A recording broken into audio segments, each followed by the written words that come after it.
다 같이 묵도하심으로 주일 예배를 시작하겠습니다.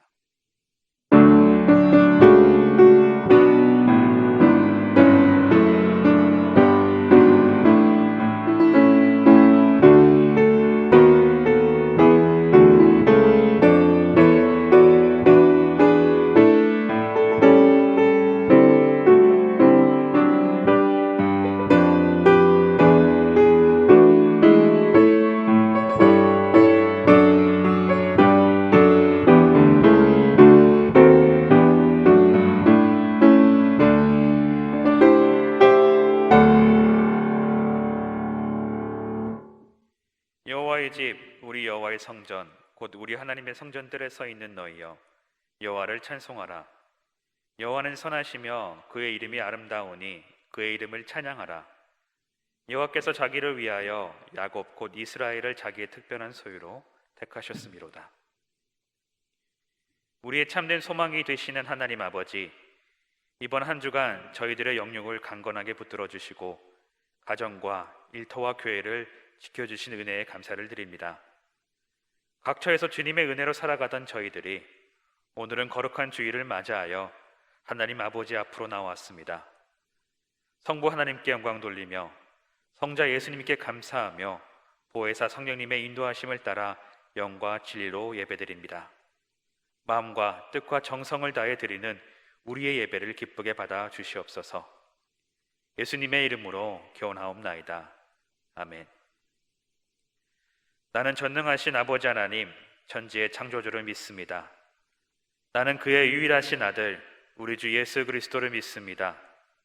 그는 성령으로 잉태되어 동정녀 마리아에게서 나시고 본디오 빌라도에게 고난을 받아 십자가에 못 박혀 죽으시고 장사된 지 사흘 만에 죽은 자 가운데서 다시 살아나셨으며 하늘에 오르시어 전능하신 아버지 하나님 우편에 앉아 계시다가 거기로부터 살아있는 자와 죽은 자를 심판하러 오십니다. 나는 성령을 믿으며 거룩한 공교회와 성도의 교제와 죄를 용서받는 것과 몸의 부활과 영생을 믿습니다. 아멘. 우리 다 함께 찬송가 212장 찬양하시겠습니다. 찬송가 212장, 통합 찬송가는 347장입니다.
존귀하신 아버지 하나님, 지난 상반기에 베푸신 사랑과 은혜에 감사하며 연일 30, 40도를 오르내리는 뜨거운 열기 속에 우리의 삶이 힘들고 어려운 가운데서도 피할 길을 열어주신 아버지 하나님, 오늘 거룩한 주님의 날에 각 처소에서 사랑하는 형제자매들이 비록 비대면으로 주님 앞에 영광과 찬양을 올려드립니다.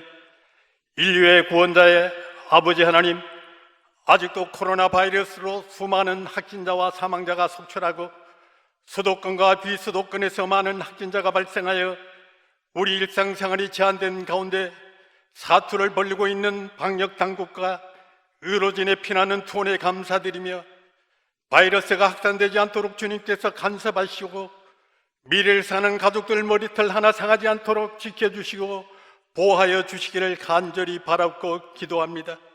아버지 하나님, 몸된 교회가 주변으로부터 역질의 온상으로 손가락질 받고 있다는 현실 앞에 사람의 지식과 지혜로 해결을 보려고 하지만 전능하시고 만물의 주가 되시는 주님께서 성도님들의 간절한 기도가 상달되어 어려운 문제를 해결해 주시기를 원합니다. 성도님들의 삶 속에 기도의 불이 꺼지지 않는 주님의 몸된 교회로서 좌절과 낙심에 빠져있는 심정들에게 새로운 희망과 위로를 나눌 수 있는 은혜를 베풀어 새롭게 시작되는 8월에 회복과 치유의 역사가 넘치는 결단의 삶으로 인도하여 주시옵소서. 각 가정마다 평강 있게 하시고 직장과 사업장에도 하나님의 능력의 손을 함께 하시어 막힌 것들을 뚫어주시고 하나님께서 경영자가 되시어 저들의 눈물의 강구를 들어주시어 기쁨과 찬양을 통하여 하나님께 영광 올려드리는 가정들로 인도하여 주시기를 원합니다. 아버지 하나님, 우리 교회가 이 지역에 하나님의 영광 마음껏 드러내게 하시고 주님의 사명 감당할 수 있는 교회로 세워주시기를 원합니다. 주의 존귀함과 영광을 회복시켜 주시기를 원합니다.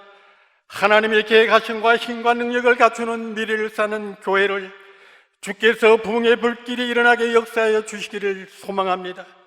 교회가 교회되게, 예배가 예배되게, 성도가 성도되게 성도의 본분 다하여 예배가 회복되어 지기를 간절히 바라고 원합니다. 온라인 중창단 찬양을 통하여 하나님 영광 받아주시고 대원들에게 아름다운 성대를 주시어 찬양과 기로 우리 모두 은혜의 시간으로 인도하여 주시기를 원합니다. 오늘 당회장 이상복 목사님 영육간에 강건케 하시어 성령의 바람이 불같이 일어나 말씀 선포하실 때마다 입술의 건세를 다하시어 회복과 주의 역사가 체험하는 은혜의 시간이 되어지기를 원하오며, 말씀이 우리의 연약함을 채워주시고 고통과 절망 속에서도 오직 믿음으로 주님만 의지하여 새로운 삶의 결단으로 미래를 사는 교회에서 새 역사를 이루어나가는 성도님 되시기를 간절히 원하며 거룩하신 예수님의 이름으로 간절히 기도하옵나이다. 아멘.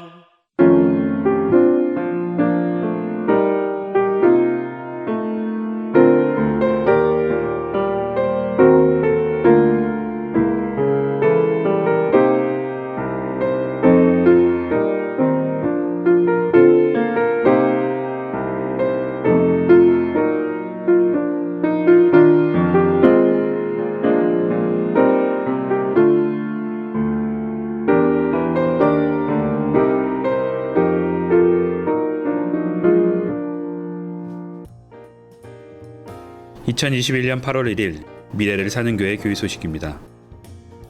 사회적 거리두기 4단계 격상으로 인해 8월 8일까지 모든 예배가 비대면으로 전환되었습니다. 예배는 유튜브로 드리시면 좋겠습니다. 가정예배 순서지가 2층 본당 로비에 있습니다. 교육사역국 주간 온라인 다니엘 기도회가 8월 9일 월요일부터 13일 금요일까지 매일 저녁 8시부터 9시까지 진행됩니다. 가정에서 부모님과 자녀가 함께 기도하는 은혜로운 시간에 많이 참여해 주시기를 부탁드립니다. 방송실에서 함께 봉사하실 분을 찾습니다. 찬양단을 모집합니다. 중보기도대원을 모집합니다.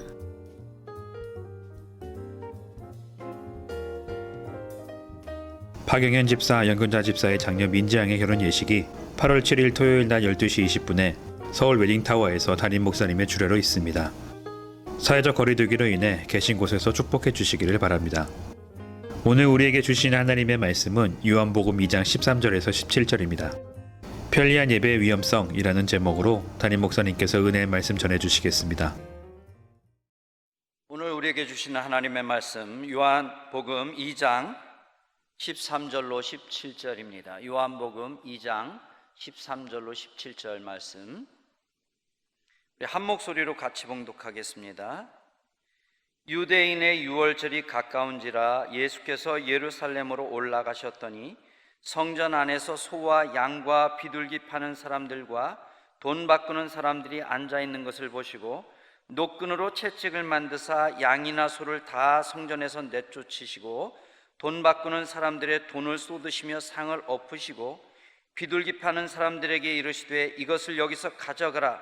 내 아버지의 집으로 장사하는 집을 만들지 말라 하시니 제자들이 성경 말씀에 주의 전을 사모하는 열심히 나를 삼키리라 한 것을 기억하더라. 아멘. 받으신 말씀을 가지고 우리 잠깐 동안 묵상으로 기도하겠습니다.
우리 함께 예배드린 가족들하고 인사합니다. 주의 사랑으로 사랑합니다. 함께 예배 드리게 되어서 영광입니다. 할렐루야. 산업계에서는 요즘 시대를 제4차 산업혁명 시대라 이렇게 말을 하죠. 인공지능, 로봇기술, 생명과학이 주도해 나가는 이 산업혁명 시대다, 그런 뜻입니다. 그래서 실제로 의료계에서는요, 이 나노 기술이 접목되어서 지금보다 훨씬 더 빠르고 효율적인 치료가 이루어질 겁니다. 또 로봇 기술이 발전을 해서 산업 현장에서는 힘들고 위험한 일들은 사람 대신에 이 로봇이 대신하게 될 것입니다. 뿐만 아니죠, 개인적으로도 이 로봇들이 이제 활용이 되어질 건데, 가사를 도와주는 가사 로봇, 또 아이들을 키워주는 육아 로봇, 그리고 교육을 시켜주는 교육 로봇들이 이제 활성화되어질 것입니다. 그만큼 우리의 삶은 편해진다는 얘기죠. 결국에 세상에 발전한다, 이 말은 점점 편리한 쪽으로 흘러간다라는 말이 될 것입니다. 이런 현상을요, 고상하게 어려운 학문적으로 얘기할 필요도 없습니다. 쉽게 생각을 해보겠습니다. 옛날 우리 어머니들은 빨래할 때 어떻게 하셨어요? 우물가나 개울가에 가서 방망이 두들겨서 빨래를 했습니다. 근데 이게 그래도 여름이면 괜찮습니다. 더우니까 시원한 물에 손을 담그는 거 괜찮지요. 그런데 한겨울에 얼음을 깨서 빨래를 한다고 해보세요. 손이 얼마나 시리겠습니까? 고통스럽죠. 그러다가 발전된 게 뭐예요? 고무장갑이 나온 겁니다. 이 고무장갑 안에다가 목장갑을 끼고 고무장갑을 끼고 빨래를 하게 되고 얼음물에 손을 담그면요, 그래도 그렇게 손이 떨어져 나갈 것만큼 시렵지는 않습니다. 혁신적인 발전이었죠. 그러다가 시간이 지나서 어떻게 됩니까? 세탁기가 나옵니다. 물론 우리 어르신들은 다 아시겠지만 처음 세탁기 그러면 이 세탁 기능과 탈수 기능이 따로따로 있었습니다. 세탁기와 탈수기가 따로 있었지요. 그래서 세탁이 끝나면 시간 맞춰서 그걸 탈수기에 옮겨서 탈수를 해야 됐습니다. 요즘 이런 거 쓰라고 하면 아마 구닥다리라고 너무 불편하다고 하실 건데, 그때만 해도 이거 혁신적인 기술이었죠. 그러다가 기술이 발전되어지면서 결국에는 세탁기와 탈수기가 합쳐진 일체형이 나왔습니다. 이런 편리함의 추구는요, 빨래를 하는 것뿐만 아니라 다른 방면에서도 다 똑같습니다. 특별히 자동차 하나만 더 살펴보겠습니다. 여러분, 처음에는 이 스틱이라고 하는 수동이었잖아요. 저도 그때 이 운전면허를 따고 처음에 이 스틱, 수동을 운전을 했습니다. 근데 이 수동은요, 출발을 할 때 섰다가 가면, 예를 들어서 신호등 같은 데 섰다 가면 1단, 2단, 3단 바꿔줘야 됩니다. 클러치를 받고. 그러다가 한동안 제가 그렇게 수동으로 운전하다가 오토매틱, 다시 말하면 자동 변속기를 달린 자동차를 운전하니까 얼마나 편한지 모릅니다. 그 후에는 제가 크루즈 기능이 있는 자동차를 타게 됐어요. 특별히 이 멕시코에 살 때 미국 국경이 그렇게 멀지 않아서 차를 가지고 여행을 미국을 많이 가곤 했는데요, 이 장거리 운전을 할 때 속도를 맞추는 이 크루즈 기능을 해놓으면 그때부터는 악셀레터를 발로 밟을 이유가 없습니다. 속도를 맞춰서 자기가 알아서 가게 됩니다. 발 하나, 악셀레터 밟는 발 하나 편해졌는지 얼마나 편한지 모릅니다. 발 하나 편해졌는데 그렇게 편한 거예요. 그래서 장거리 운전할 때마다 이 크루즈 기능을 사용하다 보니까 나중에는 이 크루즈 기능을 사용하지 않으면 너무 불편한 겁니다. 그런데요, 이제는 어떻게 됩니까? 곧 아시듯이 무인 자동차가 나올 겁니다. 운전을 하지 않아도 목적지만 지금 내비게이션처럼 입력하면 가장 빠른 길을 자동차가 알아서 운전해서 가게 되는 겁니다. 운전대 잡고 있는 것도 귀찮다는 거죠. 이제 앞차가 쓸 때마다 브레이크 밟는 거 번거롭다는 거예요. 피곤하다는 거예요. 알아서 해주겠다는 거예요. 이렇듯 요즘 시대는요, 기술의 발전은 얼마나 편리한지가 관건입니다. 문제는 이렇게 편하고 간단한 시대를 살다 보니까 신앙생활을 하는 데 있어서도 자꾸 이 편리하고 간단한 쪽으로 흘러가게 됩니다. 즉 예배를 드릴 때도 희생 없이 간단하게 편안하게 드리고 싶어 합니다.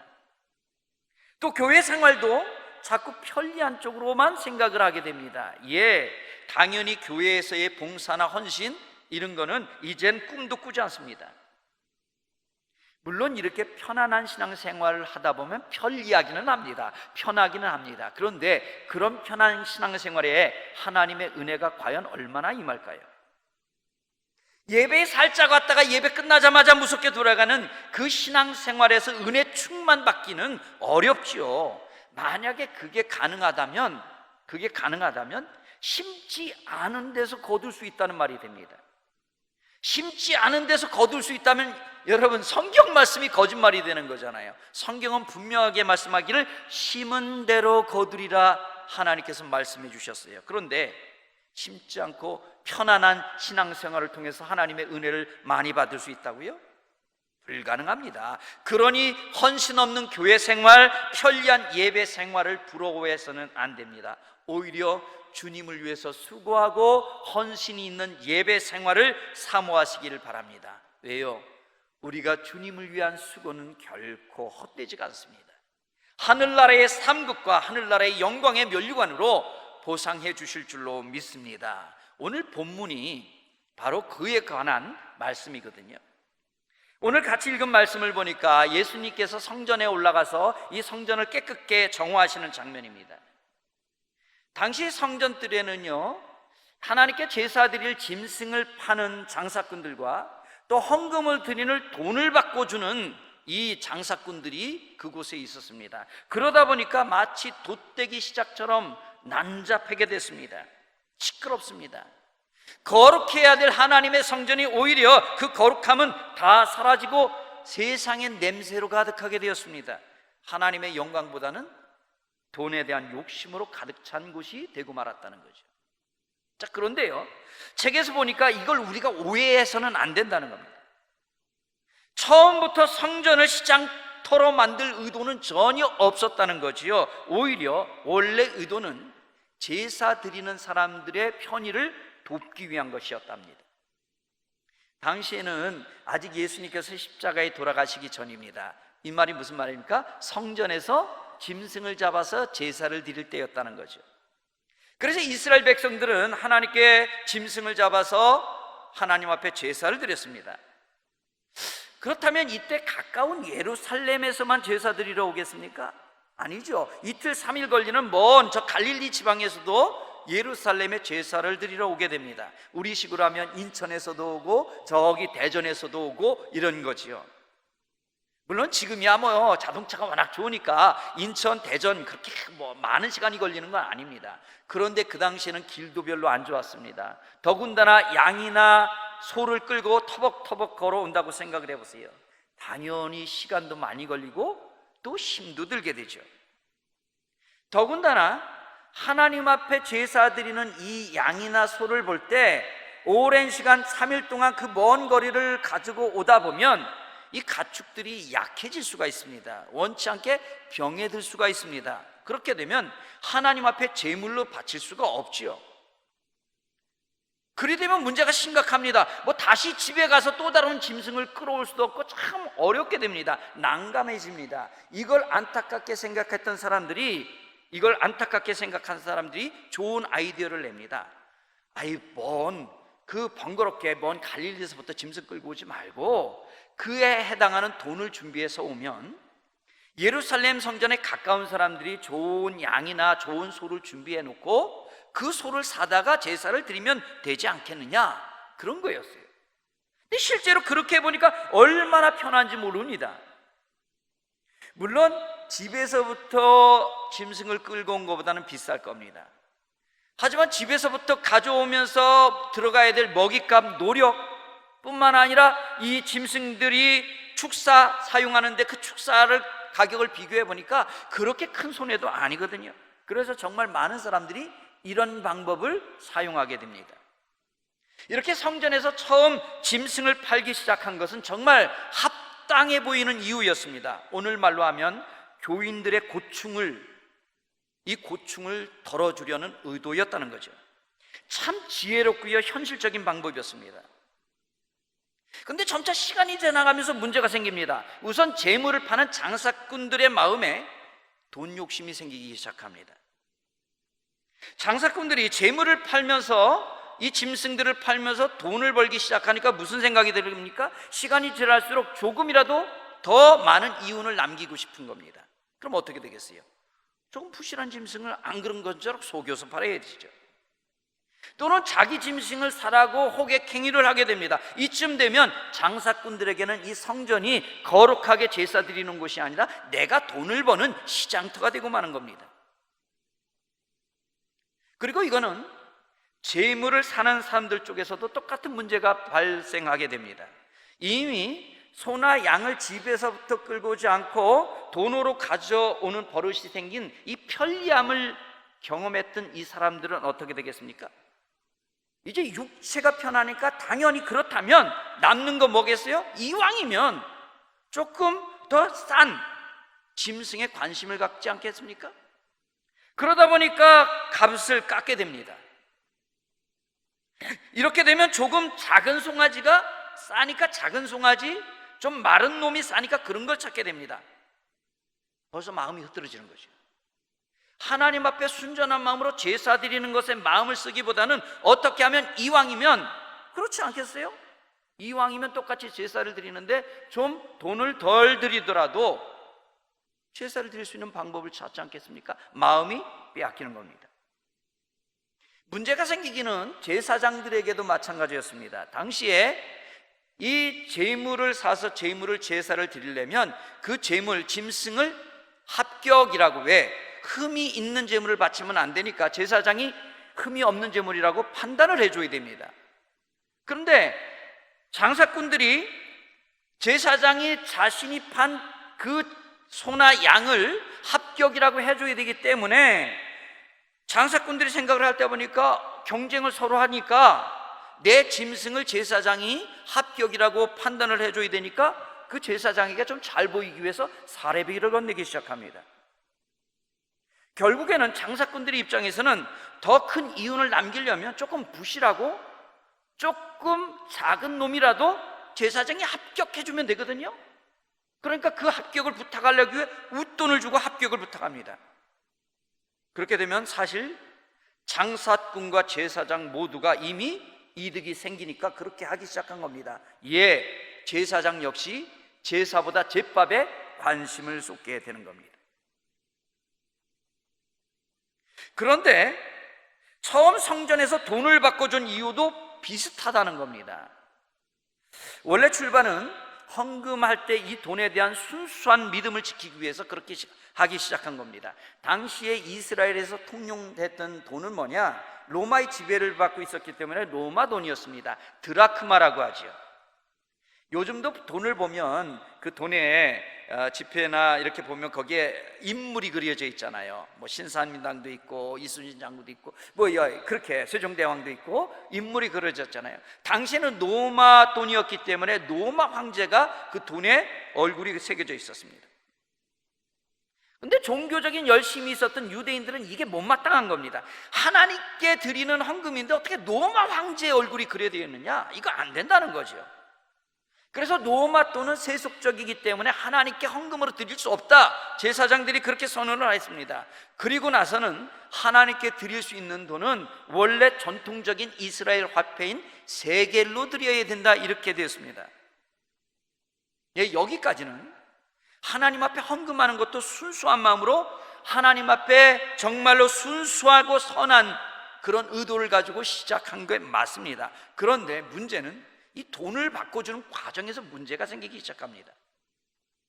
성전에서 사용되던 이 세겔은 통용되는 화폐가 아닙니다. 그러니 이 돈을 구하려면 반드시 성전에 있는 제사장을 통해서야만 그 돈이 나옵니다. 결국에 제사장이 지정한 사람이 아니면 세겔을 바꾸는 장사를 할 수 없는 거죠. 그러면 제사장이 누구를 선정해 주겠습니까? 당연히 본인이 아는 친인척이나 아니면 자리세를 많이 내는 사람에게 그 권리를 주겠죠. 이렇게 자리세를 내고 환전하는 권리를 받는 사람은 어떻게 되겠습니까?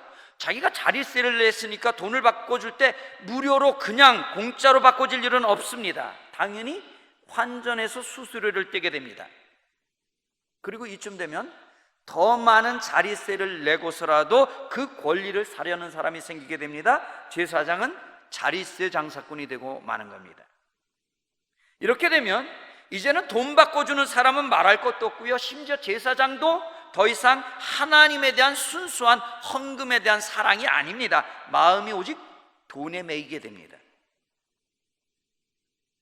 분명 처음에는 더 순수한 돈을 바치려는 마음 때문에 돈을 바꿔주기 시작한 것입니다. 그런데 결국에는 장사꾼의 소굴처럼 만들어지고 만 것입니다. 순수한 마음으로 시작한 것이 본질을 잊어버리고 만 것이죠. 그리고 본질을 잊어버리면 결국에는 타락한 마음만 남습니다. 그리고 타락한 마음은 마침내 이 하나님의 성전까지도 장사꾼의 소굴로, 강도의 소굴로 만들어버리고 마는 겁니다. 여기에 정말로 귀중한 영적인 교훈이 있습니다. 지금도 교회가 편리함만을 추구하다 보면 어느 순간 본질을 잊어버리게 됩니다. 성도가 너무 편리한 것만 찾다 보면 예배자의 자리를 떠나게 됩니다. 왜? 예배자의 자리는 희생과 헌신이 들어가기 때문에 그렇죠. 처음 짐승을 잡아서 피를 흘려 제사를 드린다는 것이 어떤 의미입니까? 짐승을 잡아서 피를 흘려 제사를 드리는 건 죽음을 상징합니다. 다시 말하면 희생과 헌신을 말하는 거죠. 이것이 구약에서 제사를 드리는 의미였고, 그것이 오늘날 우리가 하나님께 예배를 드리는 의미입니다. 그런데 편리한 것을 찾다가 결국에 예배의 본질인, 제사의 본질인 헌신과 희생을 잃어버리고 맙니다. 이런 대표적인 모습이 바로 미국에 있는 드라이브인 처치입니다. 드라이브인 처치, 말 그대로 번역을 하면 미국에 가면 자동차 극장, 요즘 한국에 있는지 모르겠는데 예전에 자동차를 타고 가서 극장에 이렇게 내리지 않고 야외 주차장에서 바로 스크린을 밤에 보는 그런 극장들이 있었잖아요. 그러니까 드라이브인 처치가 바로 그런 겁니다. 자동차에서 내리지 않고 예배를 드리는 건데요, 이게 뭐 코로나 때문에 한시적으로 생긴 것이 아니라 원래 코로나 이전부터 그런 것들이 있었습니다. 그러니까 출발부터가 다른 거예요. 아무튼 어떻게 이 사람들은 예배드리냐? 자동차를 타고 딱 들어가면 그 입구에서 포도주를 이 빵에다 찍어서 조그만 성찬빵을 하나 나눠줍니다. 그럼 주차장에 들어가서 자동차의 주파수를 맞추면 거기서 찬양한 두 곡이 나옵니다. 그리고는 짧은 설교를 듣습니다. 그리고 나서 순서에 맞춰서 포도주를 찍은 빵을 성찬식으로 먹습니다. 그리고 나서 축도를 하면 나가면서 원하면 도로 통행료 내듯이 돈을 집어넣고 나가면 됩니다. 입장에서 퇴장하는 데까지 길어봤자 10여 분이면 다 끝납니다. 그동안 자동차에서 내릴 이유도 없습니다. 아주 편리하게 간단하게 예배를 끝내고 돌아가면 됩니다. 아니요, 예배를 드리는 게 아니라 예배를 때우고 가는 거죠. 근데 문제는 이 10여 분짜리 드라이브인 처치 예배가 얼마나 인기가 있는지 모릅니다. 그래서 계속해서 이 비슷한 교회들이 자꾸 생겨난다는 거예요. 여러분, 이게 코로나 이후 때문에 어쩔 수 없이 하는 게 아니라 그 전에 이미 드라이브인 처치가 미국에서는 있었습니다. 무슨 말입니까? 이 역시 예배드리는 성도들을 배려해 주겠다는 의도였습니다. 특별히 미국의 이 애리조나나 이쪽은 무지하게 덥잖아요. 이 텍사스 같은 경우에. 그러니까 주차장에서 주차를 하고 교회당까지 들어가는 거 번거롭게 땀 흘리면서 그렇게 하지 말라는 거예요. 또 예배당에 들어가서 1시간씩이나 예배 드리고 오는 거 너무 불편하고 힘드니까 그렇게 안 해도 된다는 거예요. 그냥 편하게 주차장에서 내리지도 않고 에어컨 틀고 10분 정도 예배 드리고 가라는 겁니다. 아주 편하게 성도들을 배려한 예배를 만들었습니다. 그런데요, 성도들은 생각했지만 하나님은 생각하지 못한 겁니다. 희생하기 싫어하고 편한 것을 찾는 교인들의 마음은 잘 알았지만 예배의 핵심, 예배의 본질은 알지 못한 겁니다.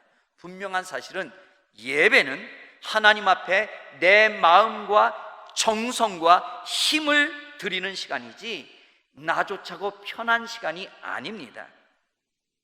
그리고 하나님께 드린다는 것은 결국에 내 자신을 포기하고 헌신하는 것이죠. 그렇기에 결코 예배는 우리 인간의 편리함을 추구하지 않습니다. 전에 교회에서 1년에 한 서너 번 교회에 나오는 청년 한 명이 있었는데요, 이 친구가 두 가지 불평을 하더라고요. 하나는 교회 예배 시간에 왜 이렇게 일어났다 앉았다 하는 시간이 많냐는 거예요. 이거 너무 일어났다 앉았다 하는 거 불편하다는 거예요. 또 하나는 왜 예배 전에 찬양을 한 15분 정도 하냐, 그것 때문에 예배가 길어지고 1시간이 넘게 되어서 힘들다는 거예요. 그래서 제가 그렇게 말했거든요. 천주에 가보면, 천주교회는, 가톨릭에는 우리보다 훨씬 더 많이 일어났다 앉았다 한다고. 그리고 원래 성경에서 보면 예배 드릴 때 밤새워서 예배 드리는 사람들도 있다, 이렇게 말했습니다. 여러분, 원래 예배의 원형은 제사였습니다. 그리고 제사의 핵심은 피를 흘리는 희생이었습니다. 그렇다면 예배의 본질은 우리 자신을 산 제물로 헌신하는 것입니다. 따라서 예배는 원래 육체적으로 조금 불편한 게 원래 맞습니다.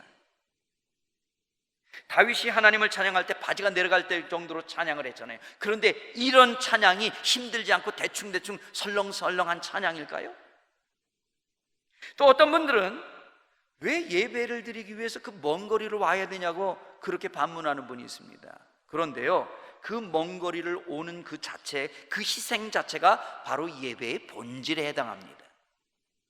5분 거리보다 1시간 거리를 마다하지 않고 나와서 힘들게 찾아와서 예배 드리는 그 예배에 더 큰 은혜가 임할 수밖에 없습니다. 왜?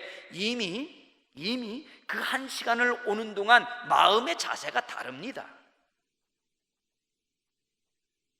그 거리가 멀수록 그 거리를 오는 결단이 있어야 됩니다. 그 오는 자체가 희생입니다. 그래서 마음 자체가 다르기 때문에 그 예배에 은혜가 다를 수밖에 없는 겁니다. 성경을 보면 에디오피아 내시가 에디오피아에서 예루살렘까지 와서 하나님께 경배하고 돌아가잖아요. 근데 돌아가는데 그때 하나님께서 사마리아 성에서 복음을 잘 전하고 있는 빌립에게 나타나셔서 말씀합니다. 야, 빌립아, 너 저 유다 광야로 내려가라. 지금 빌립은요, 이때 사마리아 성에서 전도가 성공적이었어요. 빌립의 전도를 듣고 수많은 사람들이 예수님을 믿기 시작했습니다. 그런데 그건 놔두고 에디오피아 내시 한 사람을 위해서 광야로 가랍니다. 이 빌립이 사마리아 성에서 지금 전도가 잘 안 되고 있다면 그럴 수 있다고 칠 수 있어요. 그런데요, 지금 전도가 잘 되고 있는데 그거 다 놔두고 한 사람을 위해서 광야로 가라고요? 상식적으로, 세상적으로 하면 이거 너무 비효율적입니다. 내시 한 명을 위해서 사마리아 성을 뒤로 하고 광야로 가라고요? 사람도 없는? 그곳에 또 전도 대상이 많다면 그렇다 칠 수 있을 거예요. 근데 내시 한 명을 위해서. 근데요, 저는 하나님의 마음을 알 것 같아요. 하나님께 경배하러 에디오피아 내시는 그 먼 거리를 마다하지 않고 왔습니다. 그 헌신과 그 노력을 보고 하나님께서 가만히 계실 수가 없는 거지요. 적어도 지금 내가 빌립을 보내서라도 이 에디오피아 내시는 반드시 구원해 주고 싶구나. 이게 하나님의 마음 아니겠어요? 그 먼 거리를 마다하지 않고 주님을 찾아, 하나님을 찾아 경배하러 온 이 에디오피아 넷이 하나님께서 은혜를 베풀고 싶었던 겁니다. 이에 희생이 예배를 살리는 것이고요, 헌신이 예배를 세우는 것입니다. 그래서 우리는 먼 거리를 마다하지 않고 주님의 전에 기쁨으로 나와 예배 드리는 분들에게 더 큰 은혜가 임한다는 겁니다. 본문에서 이스라엘 사람들은 노마 황제의 얼굴이 그려진 드라크마는 타락한 돈이고 자신들의 전통적인 돈인 세겔만이 성결하다고 생각했습니다. 그런데요, 돈이 세속적인 것이 아니라 그 돈을 어떻게 사용하느냐가 문제지요. 외형적인 돈이 아니라 어떻게 사용하느냐, 이 본질이 중요한 겁니다. 그렇다면 예배에 있어서도 마찬가지입니다. 뒤바뀌면 안 됩니다. 순수하게 유지해야 될 것은 예배의 핵심, 예배의 본질입니다. 그렇지 않으면 우리도 편리한 예배 생활의 유혹에, 위험에 빠지게 되고 말 것입니다. 이스라엘 백성들 편리함을 추구하다가 하나님의 성전을 결국에는 시장터로 만들고 말았습니다. 그걸 보고 예수님이 견딜 수가 없는 거예요. 그래서 채찍을 만들어서 짐승을 다 쫓아내고요, 돈 바꾸는 상을 뒤집어 엎으셨습니다. 그러면서 선포하십니다. 아버지 집을 시장터로 만들지 말아라. 분명 저희는 출발은 순수한데 나중에 변질된 유대인처럼 되어서는 안 됩니다. 그러니 예배의 핵심, 예배의 본질을 소중하게 여기시기를 바랍니다. 쉽고 편리한 예배가 아니라 희생과 헌신이 있는 예배가 되어야 될 줄로 믿습니다. 노력이 없는 쉬운 예배는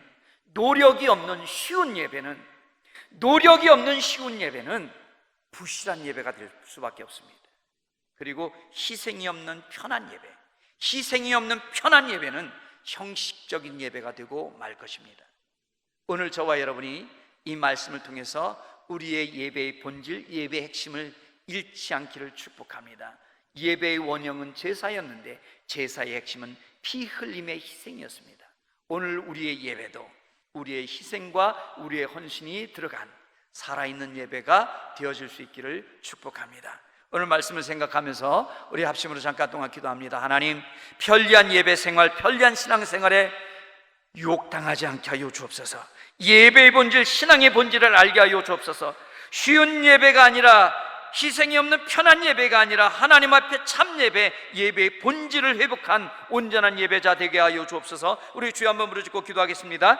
주여, 살아계신 아버지 하나님 감사합니다. 오늘도 우리가 예배를 통하여 아버지 하나님 만나기를 원합니다. 살아있는 예배, 신실한 예배, 아버지 하나님 헌신과 희생이 있는 예배 되어지기를 원합니다. 아버지, 쉽고 편리한 예배가 아니라 헌신과 희생이 있는 예배, 노력이 없는 쉬운 예배, 부실한 예배가 아니라, 희생이 없는 편한 예배, 형식적인 예배가 아니라 하나님 예배의 본질을 지켜내는, 우리 자신을 하나님께 우리의 마음과 정성과 힘을 주님께 모두는 살아있는 예배, 온전한 예배자 되어질 수 있도록 은혜 가운데 함께하여 주옵소서. 하여 예배를 예배되게 하는 저희들 되어지게 하여 주옵소서. 우리 미래를 사는 교회 모든 성도들은 각자의 처소에서 어떤 곳에 있든지 예배 드릴 때 하나님 받으실 만한 예배의 본질을 잃지 않는 살아있는 예배자, 온전한 예배자 되어질 수 있도록 은혜 가운데 함께하여 주옵소서. 축복합니다. 축복합니다. 예수님의 이름으로 기도합니다. 아멘.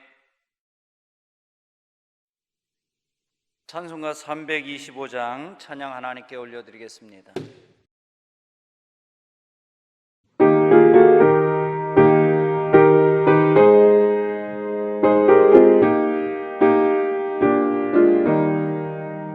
예수가 함께 계시니 시험이 오나 겁없네. 기쁨의 근원 되시는 예수를 위해 삽시다. 날마다 주를 섬기며 언제나 주를 기리고 그 사랑 안에 살면서 딴 길로 가지 맙시다. 이 세상 사는 동안에 주 이름 전파하면서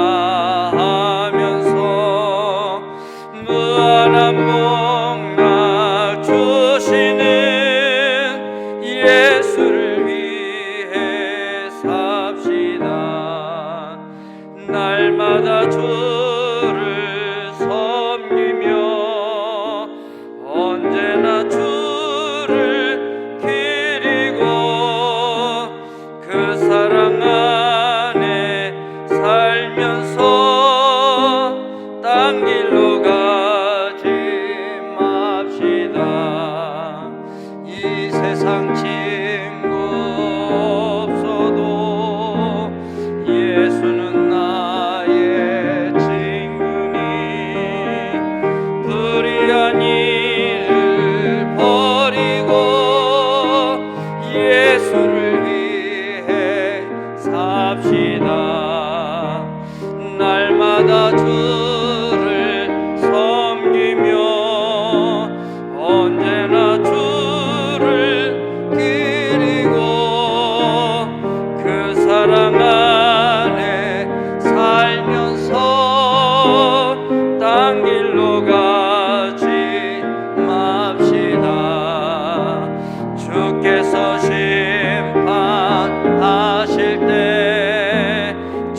잘했다 칭찬하리니 이러한 상급 받도록 예수를 위해 삽시다. 날마다 주를 섬기며 언제나 주를 기리고 그 사랑 안에 살면서 딴 길로 가지 맙시다. 드려진 헌금 위에서 하나님께 기도드리겠습니다. 살아계신 아버지 하나님, 주님 전에 나올 때 감사의 마음을 물질에 담아 하나님 앞에 올려드립니다. 하나님 기쁘게 받아주시고 헌금이 쓰여지는 곳마다 예수님의 사랑이 전해져 그곳에 예수님 믿고 구원받는 일들이 많아지게 하여 주옵소서. 특별히 바라옵고 나옵기는 남아있는 2021년 하나님께서 은혜 가운데 함께 해주셔서 더 감사한 일들이 많아지게 하시고 믿음으로 아버지 하나님여 주님 앞에 그리 아니하실지라도 감사합니다. 참 감사의 고백을 드리는 저희 모두가 되어질 수 있도록 은혜 가운데 함께하여 주옵소서. 바라옵고 나옵기는 아버지 하나님여 이 시간 예배 드릴 때 마음이 아버지 하나님여 곤고하고 고통 중에 절망 중에 있는 영혼들이 있습니다. 낙심한 영혼들이 있습니다. 위로하여 주시고 참 희망을 주시고 믿음의 아버지 하나님의 은혜를 더하여 주셔서 그 모든 것들을 믿음으로 극복하게 하여 주옵소서. 육체의 질병이 있는 분들이 있습니다. 치료하신 하나님의 능력으로 함께 하셔서 연약해진 모든 부분들이 회복되어지게 하시고 아버지 온전해지는 역사가 있게 하여 주시옵소서. 기도의 제목을 들고 나왔습니다. 하나님 함께 해주셔서 기도의 제목에 응답하시고 지금도 역사하시는 하나님 경험하고 간증하는 삶이 되어지게 하여 주옵소서. 이제도 아버지 하나며 저희들이 헌신이 있는 희생이 있는 찬예배자 되어줄 수 있도록 이번 한 주간도 함께 하시고 도와주옵소서. 축복합니다. 예수님의 이름으로 기도합니다. 아멘. 우리 교회 소식 전해드렸는데 몇 가지만 더 말씀을 드리겠습니다. 우리 사회적 거리두기 4단계 격상이 8월 8일까지 진행되어집니다. 그때까지 비대면 예배로 진행하는데요. 우리 각 성도님들께서 기도하실 때 코로나가 빨리 안정되어지고 대면 예배가 가능해질 수 있도록 꼭 기도해 주시면 고맙겠습니다. 예, 주일 예배 찬양단 모집합니다. 2, 3부 예배 전에 찬양할 싱어들과 악기팀 모집합니다. 금요 찬양에는 악기팀 모집합니다. 그리고 중보기도대원 모집합니다. 주일 1, 2, 3부 예배 때 중보기도 하실 분, 그리고 주중에 교회를 위해서 나라를 위해서 성도들을 위해서 기도하실 중보기도대원들을 모집합니다. 교회 주차장은 지하 1, 2, 3층 주차장은 1, 2, 3층 주차장은 오후 8시가 되면 문을 닫습니다. 1층 주차장으로 옮겨주시면 되겠습니다. 우리 다른 광고 없으시죠? 예, 우리 교회표요 오른손을 들고 각장이지만 한번 하겠습니다. 교회를 교회되게, 교회를 교회되게, 예배를 예배되게, 성도를 성도되게. 아멘. 저희 모두가 그렇게 하는 일에 앞장설 수 있기를 축복합니다. 이제 하나님께서 함께 계시니 평안한 마음으로 세상을 향해 나아가십시오. 악으로 악을 갚지 말고 모든 사람을 향해 용서의 삶을 사십시오. 환난과 고난 중에는 믿음으로 끝까지 포기하지 마십시오. 지금은 우리 주 예수 그리스도의 은혜와 하나님의 그 크신 사랑과 성령님의 교통하심이 이제 편리하고 쉬운 예배가 아니라 예배의 본질에 따라 희생과 헌신이 있는 온전한 예배자 되기로 다짐하는 주의 백성들 가운데 지금부터 영원토록 함께 하시기를 간절히 축원하옵나이다. 아멘.